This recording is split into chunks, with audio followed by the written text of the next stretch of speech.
Informasi lainnya Tribuners, jelang Idul Adha 1446 Hijriah, sejumlah komoditas di Pasar Binaya Masohi melonjak. Jelang perayaan Idul Adha 1446 Hijriah, sejumlah komoditas pasar di Pasar Binaya Masohi merangkak naik. Pantauan tribunambon.com Jumat 30 Mei 2025, sejumlah komoditas seperti bawang, cabai, sayuran, dan minyak goreng nampak melonjak. Bawang merah dipasarkan Rp45.000, padahal sebelumnya di angka Rp40.000 per kilo. Kemudian bawang putih saat ini dihargai Rp50.000 per kilo, namun pertengahan Mei 2025 lalu dipasarkan dengan harga Rp45.000. Selanjutnya untuk cabai rawit sendiri dibanderol Rp90.000 per kilo. Pengambilan dari supplier Rp70.000. Sedangkan dijual per cupa Rp13.000, cabai keriting juga ikut merangkak naik, di mana saat ini di pasaran komoditas itu sudah dihargai Rp70.000 per kiloan. Rupanya cabai keriting juga mengalami kenaikan harga dari sebelumnya Rp50.000 per kilo.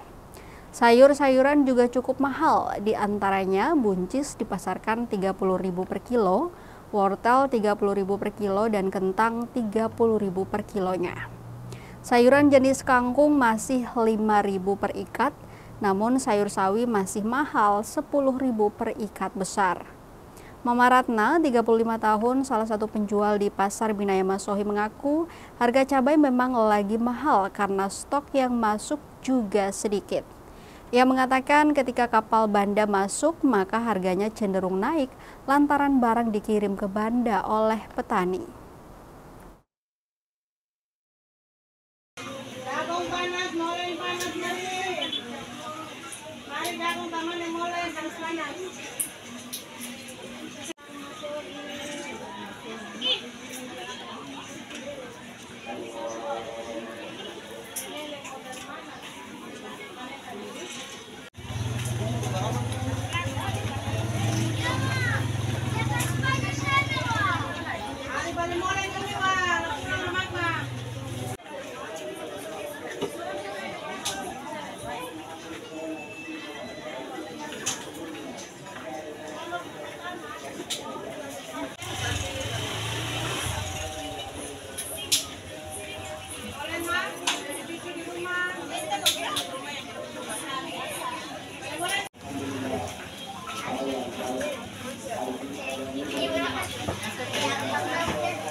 Download Tribun X sekarang, menghadirkan lokal menjadi Indonesia.